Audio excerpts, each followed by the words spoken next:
Your Energy Secretary, Stephen Chu, has now been on record 3 times stating it's not policy of his department to help lower gas prices. Do you agree with Secretary Chu that this is not the job of the Energy Department?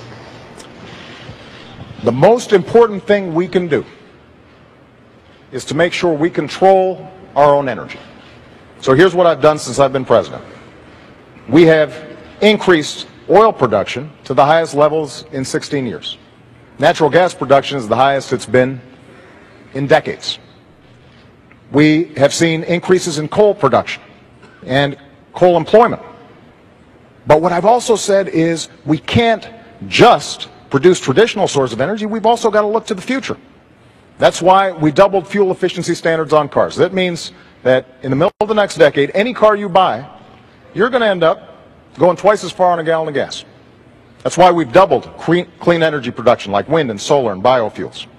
And all these things have contributed to us lowering our oil imports to the lowest levels in 16 years.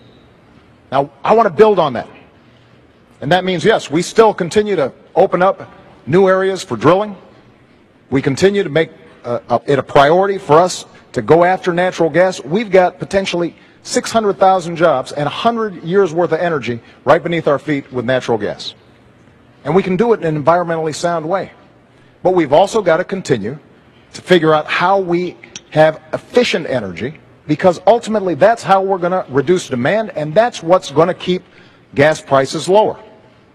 Now, Governor Romney will say he's got an all-of-the-above plan, but basically his plan is to let the oil companies write the energy policies. So he's got the oil and gas part, but he doesn't have the clean energy part. And if we are only thinking about tomorrow or the next day and not thinking about 10 years from now, we're not going to control our own economic future.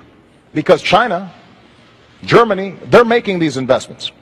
And I'm not going to cede those jobs of the future to those countries. I expect those new energy sources to be built right here in the United States. That's going to help Jeremy get a job. It's also going to make sure that you're not paying as much for gas. Governor, on the subject of gas prices. Well, let's look at the president's policies, all right, as opposed to the rhetoric, because we've had 4 years of policies being played out. And the president's right in terms of the additional oil production, but none of it came on federal land. As a matter of fact, oil production is down 14% this year on federal land, and gas production is down 9%. Why? Because the president cut in half the number of licenses and permits for drilling on federal lands and in federal waters. So where'd the increase come from? Well, a lot of it came from the Bakken Range in North Dakota. What was his participation there? The administration brought a criminal action against the people drilling up there for oil, this massive new resource we have. And what was the cause? 20 or 25 birds were killed, and they brought out a Migratory Bird Act to go after them on a criminal basis. Look, I want to make sure we use our oil, our coal, our gas, our nuclear, our renewables. I believe very much in our renewable capabilities. Ethanol, wind, solar will be an important part of our energy mix. But what we don't need is to have the president keeping us from taking advantage of oil, coal, and gas. This has not been Mr. Oil or Mr. Gas or Mr. Coal. Talk to the people that are working in those industries. I was in coal country. People grab my arms and say, please, save my job. The head of the EPA said, you can't build a coal plant. It's virtually impossible given our regulations. When the president ran for office, he said, if you build a coal plant, you can go ahead, but you'll go bankrupt. That's not the right course for America. Let's take advantage of the energy resources we have, as well as the energy sources for the future. And if we do that, if we do what I'm planning on doing, which is getting us energy independent, for North America energy independence, within 8 years, you're going to see manufacturing jobs come back because our energy is low cost. They're already beginning to come back because of our abundant energy. I'll get America and North America energy independent. I'll do it by more drilling, more permits and licenses. We're going to bring that pipeline in from Canada. How in the world the president said no to that pipeline, I will never know. This is about bringing good jobs back for the middle class of America, and that's what I'm going to do. Mr. President, let me just see if I can move you to the gist of this question, which is, are we looking at the new normal? I can tell you that tomorrow morning a lot of people in Hampstead will wake up and fill up and they will find that the price of gas is over $4 a gallon.